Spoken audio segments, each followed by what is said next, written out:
दोस्तों, आज मैं आप लोगों को बताने जा रहा हूं सबसे डरावनी और चौंका देने वाली भविष्यवाणी। परम संत बाबा जय गुरुदेव जी महाराज द्वारा किए गए भविष्यवाणी को आज मैं आप लोगों को सुनाऊंगा और 16वीं सदी के संत रविदास जी की भविष्यवाणी और सुनाऊंगा भगवान कृष्ण के भक्त सूरदास जी की भविष्यवाणी। अभी तक चैनल को सब्सक्राइब नहीं किए है तो जल्दी से चैनल को सब्सक्राइब कर ले। हमारी वीडियो सबसे पहले देखने के लिए बेल आइकन बटन को प्रेस करें। जय गुरुदेव पंथ के संस्थापक तुलसीदास की भविष्यवाणी। वे अपने पुस्तक जय गुरुदेव अमरवाणी के पृष्ठ 22 पर लिखते हैं, भविष्य में बीमारियों के बम फेंके जाएंगे। इस प्रकार की शुरुआत चीन करेगा। चीन अमेरिका के बड़े बड़े शहरों को नष्ट कर देगा। वहां भी लोग बेमौत मरेंगे। अमेरिका चीन तथा रूस चीन में आपसी युद्ध होगा। चीन में भी भारी संख्या में लोग मरेंगे। चीन की बच्ची आबादी को भारत शरण देगा। आगे चलकर गृह युद्ध छिड़ जाएगा तो अब जान बचाना मुश्किल हो जाएगा। अन्न और दवाइयों की कमी पड़ जाएगी। मेरी बातों को अभी आप हंसी मजाक मानते हो। मैं तो आत्म कल्याण का काम करता हूं। आप मेरी बातों को अभी ना माने, जब सामने आएगी तब मान लेना। फिर आगे पृष्ठ 31 पर लिखते हैं, बाबा जय गुरुदेव की घोषणा अनिश्चय बेहतर। आगे विश्व युद्ध होने पर भारी नुकसान होगा। लाशें पड़ी रहेगी, कोई उठाने वाले नहीं मिलेंगे। चीन, पाकिस्तान, अमेरिका आदि मुल्कों से विषैले बम फेंक जाएंगे। अधिकांश बम भारत की धरती पर उतार लिए जाएंगे। कीटाणु बम फेंक जाने पर बेगुनाह इंसान, जानवर, पक्षी आदि जब मरने लगेंगे तो भारत का एक फकीर ऐसी जबरदस्त उल्टी आंधी चलाएगा कि उसमें हाथी भी उड़ता हुआ नजर आएगा। तेज हवाएं सभी कीड़ों को उड़ाकर वहां ले जाएगी जहां से बम फेंके गए होंगे और फिर उस मुल्क के लोगों का सफाया हो जाएगा। संत रविदास, 16वीं सदी के चमत्कारी संत रविदास। दोस्तों, संत रविदास जी की भविष्यवाणी। भारत में अवतारी होगा जो अति विश्व में कार्य होगा, ज्ञानी और विज्ञानी होगा। वे अद्भुत सेनानी होगा, जीते जी कई बार मरेगा। छद्म वेश में जो विचरेगा, देश बचाने के लिए होगा एक आह्वान। युग परिवर्तन के लिए चल प्रबल तूफान, तीनों ओर से होगा हमला। देश के अंदर द्रोही घपला, सभी तरफ कोहराम मचगा, कैसे हिंदुस्तान बचेगा। नेता, मंत्री और अधिकारी जान बचाना होगा भारी। छोड़ सब मैदान भागेंगे, सब अपने अपने घर देखेंगे। जिन जिन भारत मात सताई, जिसने इसकी करी लुटाई, ढूंढ ढूंढ कर बदला लेगा, सब हिसाब चुकता कर देगा। चीन अरब की दूरी बनेगी, विध्वंसक ताकतवर भरेगी। सभी तरफ संगीत लड़ाई, घाटे में होंगे ईसाई। इटली में कोहराम मचेगा, लंदन सागर में डूबेगा। युद्ध तीसरा प्रलय करी, जो होगा भारी संघारी। भारत होगा विश्व विजेता, भारत होगा विश्व का नेता।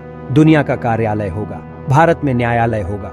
तब सतयुग दर्शन आएगा, संत राज सुख बरसाएगा। सहस्त्र वर्ष तक सतयुग लगे, विश्व गुरु वन भारत जागे।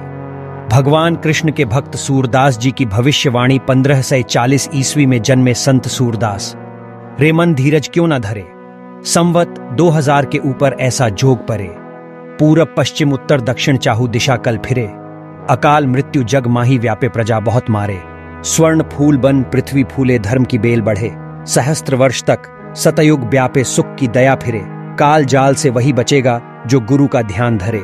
सूरदास यह हरि की लीला टारे न टरे। यहाँ पर सूरदास जी साफ साफ शब्दों में कहते हैं कि काल जाल से वही बचेगा जो गुरु का ध्यान धरे।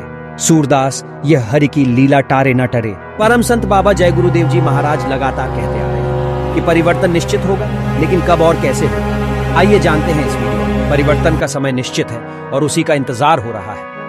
अपील के स्वर में बाबा जी ने कहा कि लोग शाकाहारी हो जाएं तो अच्छा है, वरना अशुद्ध आहार के दुष्परिणाम भोगने पड़ेंगे। दोनों भवों के पीछे जीवात्मा का घाट है। वहां आ जाओ तो वहां सुख मिलेगा, आनंद मिलेगा। जीवात्मा के ऊपर छड़ी हुई जन्मों जन्मों की गंदगी उसी घाट पर धोई जाती है। ऊपर के लोकों, स्वर्ग, बैकुंठ आदि में जाने का रास्ता मनुष्य शरीर में ही दोनों आंखों के पीछे से गया हुआ है। विचार करो, क्या कोई रोगी किसी पुराने जमाने के प्रसिद्ध हकीम या वैद्य से अपनी बीमारी का इलाज करवा सकता है? क्या कोई फरियादी पुराने जमाने के किसी न्यायमूर्ति, न्यायाधीश से अपने मुकदमे का फैसला करा सकता है? क्या कोई स्त्री किसी पुराने जमाने के शूरवीर से ब्याह करके संतान उत्पन्न कर सकती है? कदापि नहीं। अगर यह बातें संभव नहीं तो कोई परमार्थ अभिलाषाई किसी गुजरे महात्मा का आश्रय लेकर परमात्मा में लीन कैसे हो सकता है? संत महात्मा अपने अपने जमाने में दुनिया में आए। जिन्होंने उनकी शरण ली, उन्हें जन्म मरण से, आवागमन से मुक्त किया।